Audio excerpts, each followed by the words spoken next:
Coagulation और blood clotting, right.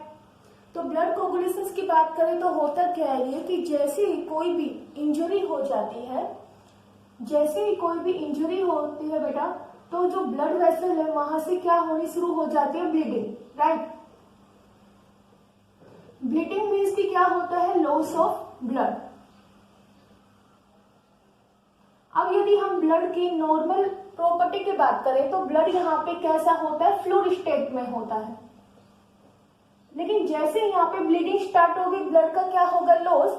और अब ये जो ब्लड है जैसे ही एयर के कांटेक्ट में आएगा तो यहाँ पे जो इसकी प्रॉपर्टी है that is the fluid state, वो किस में कन्वर्टेड हो जाती है, एक जेली लाइक स्टेट में, या फिर आप बोल सकते हो सेमी सॉलिड जेली स्टेट के अंदर। ऐसी प्रॉपर्टी को हम क्या बोल देते हैं, ब्लड क्लोटिंग, ठीक है। होता क्या है ब्लड कोगुलेशन, वापस देखिए कि कोई भी ब्लड वेसल है, ब्लड वेसल्स के अंदर मेनली क्या फ्लो करता है, ब्लड फ्लो करता है। लेकिन यदि यहाँ पे कोई भी इंजरी हो जाए तो ये जो ब्लड है क्या करेगा, यहाँ से लॉस होना शुरू कर देगा, दैट इज द ब्लीडिंग। अब जो ब्लड है इसकी नॉर्मल स्टेट कैसी होती है, फ्लूइड स्टेट। लेकिन जैसे यहाँ पे ब्लीडिंग होगी, ये ब्लड किसके कांटेक्ट में आएगा, एयर के कांटेक्ट में। जैसे एयर के कांटेक्ट में आएगा तो इसकी जो प्रॉपर्टी है that is the fluid state, वो किस में कन्वर्टेड हो जाती है, सेमी सॉलिड स्टेट के अंदर।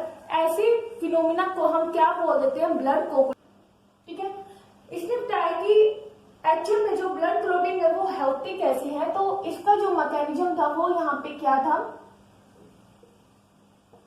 कि सबसे पहले क्या हुई है, कोई भी इंजरी हो जाती है किसी भी पर्सन को, तो क्या होता है कि जो ब्लड प्लेटलेट्स होती है, प्लेटलेट्स आपको ऑलरेडी पता है, राइट। प्लेटलेट्स के अंदर क्या होते हैं, प्लाज्मा प्रोटीन भी होते हैं। जैसे ही कोई इंजरी होगी तो प्लेटलेट्स है वो मेनली क्या करेगा, कुछ यहाँ पे फैक्टर को रिलीज करेगा, और उसका मेनली क्या नेम आ जाता है यहाँ पे, थ्रोम्बोप्लास्टिन, प्रोथ्रोम्बिनेज। ये जो फैक्टर है बेटा क्या करवा के जाता है, प्रोथ्रोम्बिन को थ्रोम्बिन में कन्वर्ट करवाता है। प्रोथ्रोम्बिन को किस में कन्वर्ट करवा के जाएगा, थ्रोम्बिन में। एंड जैसे ही थ्रोम्बिन की फॉर्मेशन हुई, बिकॉज जो थ्रोम्बिन है वो यहाँ पे कैसा होता है, एक्टिवेट स्टेट में, एंड प्रोथ्रोम्बिन बेटा यहाँ पे कैसा होता है, इनएक्टिवेट स्टेट में। अब जो थ्रोम्बिन है वो एक्चुअल में क्या करता है, next factor that is the fibrinogen, उसको एक्टिव फॉर्म में कन्वर्ट करेगा, दैट इज द फिब्रिन। और ये किसकी प्रेजेंस में होता है, इस थ्रोम्बिन की प्रेजेंस में, राइट। ये कैसा है यहाँ पे, inactive, and this is the active. अब जो फिब्रिन है बेटा यही एक्चुअल में क्या करवा के जाता है, ब्लड क्लॉट करवा के जाता है।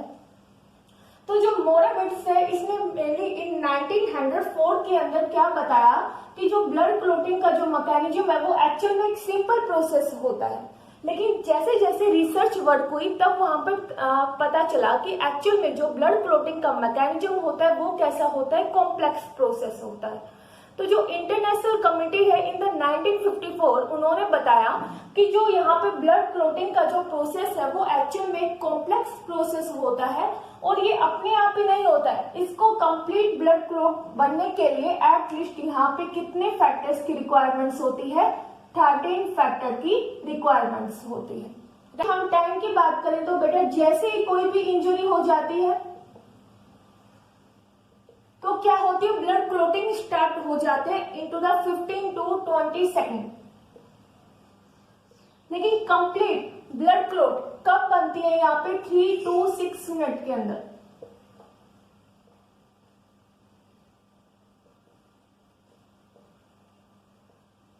ये किसका होता है, ब्लड क्लॉट की टाइमिंग फॉर्मेशन के लिए।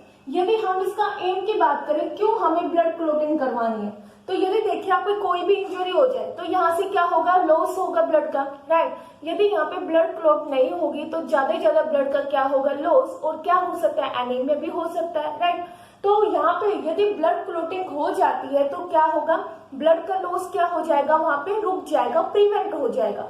तो यही मेनली किसका एम होता है, blood coagulation and the blood clotting का, that is to prevent the loss of blood.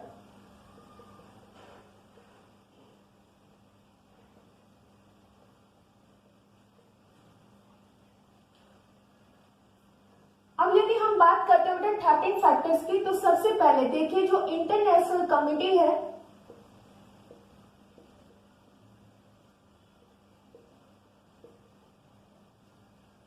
इन 1954 इन्होंने क्या बताया कि यहाँ पे जो ब्लड क्लॉटिंग का जो प्रोसेस होता है वो एक्चुअल में एक कॉम्प्लेक्स प्रोसेस है।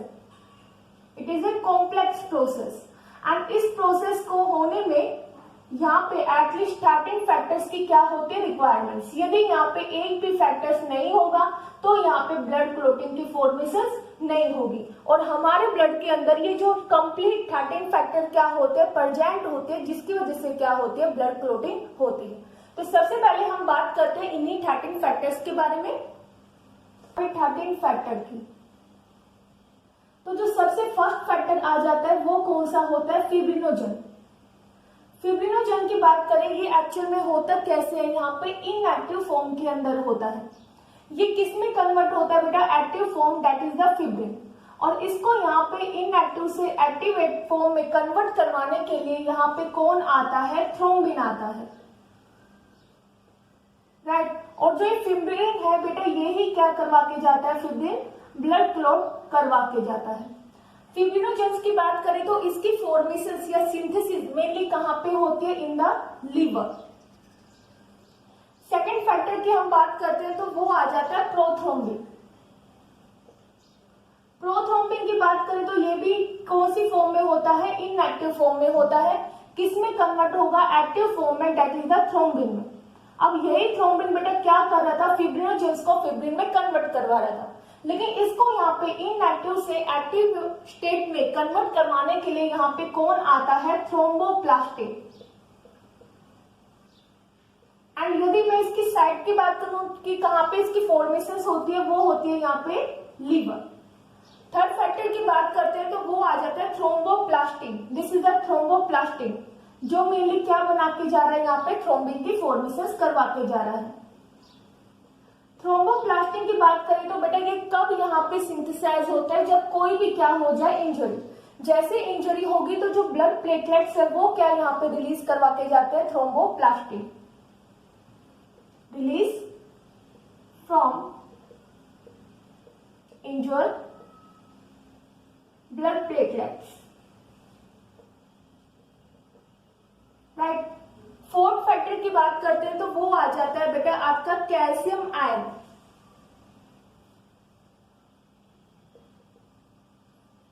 ठीक है, कैल्शियम आयन भी मेनली किसके अंदर इन्वॉल्व होता है, यहाँ पे इस प्रोथ्रोम्बिन को थ्रोम्बिन में कन्वर्ट करवाने के लिए।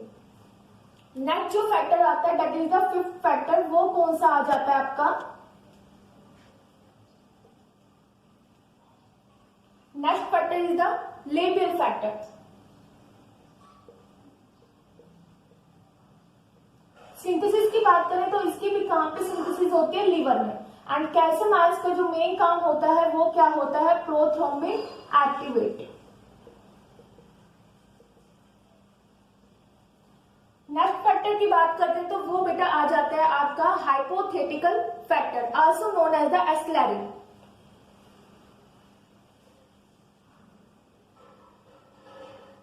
और हाइपोथेटिकल फैक्टर इसकी भी कहां पे सिंथेसिस होती है, मेनली लिवर के अंदर। Stable factor also known as the Prower factor, इसकी सिंथेसिस भी बेटा कहां पे होती है, लिवर में। एंड ये जो फैक्टर है ये एक्चुअल में होता क्या है, विनोम का सबस्ट्रेट होता है। ठीक है, नेक्स्ट यदि हम एट फैक्टर की बात करते हैं तो वो आपका कौन सा आ जाता है, यहाँ पे anti haemophilic factor, that is the AHF, जिसकी डेफिशिएंसी से क्या हो सकता है, यहाँ पे haemophilia A. Anti haemophilic factor जिसको हम AHF भी बोलते हैं, इसके डेफिशिएंसी से बेटा यहाँ पे क्या होता है, हीमोफीलिया ए। ठीक है, सिंथेसिस की बात करें तो ये भी कहां पे सिंथेसिस होती है, लीवर में। नेक्स्ट यदि हम फैक्टर की बात करते हैं तो वो कौन सा आ जाता है, ninth is the Christmas factor, also known as the PTA, means की plasma thromboplastin and C means की component, PTC plasma thromboplastin component, right. इसकी यदि मैं सिंथेसिस की बात करूं तो वो भी कहाँ पे होती है, लीवर में।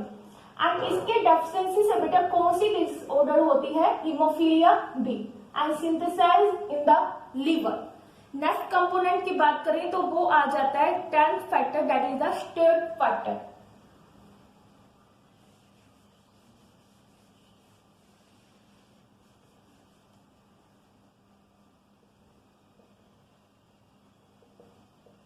इसके सिंथेसिस की बात करें तो अगेन कहां पे होती है, लीवर में। एंड 11th फैक्टर जिसके डेफिशिएंसी से कौन सी डिसऑर्डर होती है, haemophilia C. This components are known as the plasma thromboplastin antecedent. आपसे ध्यान रखिए 9th आपका कौन सा है, पीटीसी, जिसकी डेफिशिएंसी से क्या हो रही है, हीमोफीलिया बी। एंड जो 11 है वो आपका कौन सा आ जाता है, पीटीए, जिसकी डेफिशिएंसी से यहाँ पे क्या होता है, haemophilia C disorder. And 12th factor की यदि हम बात करें तो वो कौन सा आ जाता है, Hageman factor, also known as the surface factor. Skin surface के कांटेक्ट में आएगा तब ये क्या होता है, एक्टिवेट हो। Next and the last factor की बात करें तो वो आपका आ जाता है fibrin stabilising factor, fibrin stabilising factor. And इस फैक्टर का यदि मैं काम की बात करूं तो ये क्या काम करता है, यहाँ पे फिब्रिनोजेंस को फिब्रिन में किसने कन्वर्ट करवाया, यहाँ पे फिब्रिनोजेंस को फिब्रिन में किसने कन्वर्ट करवाया, थ्रोम्बिन ने। लेकिन अब जो फिब्रिन है उसको यहाँ पे किसमें कन्वर्ट करवाना, फिब्रिन थ्रेड में। एंड फिब्रिन थ्रेड यही मेनली क्या बना के जाएगी बेटा, ब्लड क्लॉट की फॉर्मेशन करवा के जाएगी। तो यहाँ पे इस फिब्रिन मोनोमर की यदि बात करें तो उसको किसमें कन्वर्ट करवाया, फिब्रिन थ्रेड, किसने, फैक्टर नंबर 13। तो ये आपके मेनली बेटा 13 फैक्टर्स होते हैं जो मेनली ब्लड क्लॉटिंग के लिए जरूरी होते हैं, राइट। और इनको हम किस में लिखते हैं, यहाँ पे हमेशा रोमन लेटर के अंदर।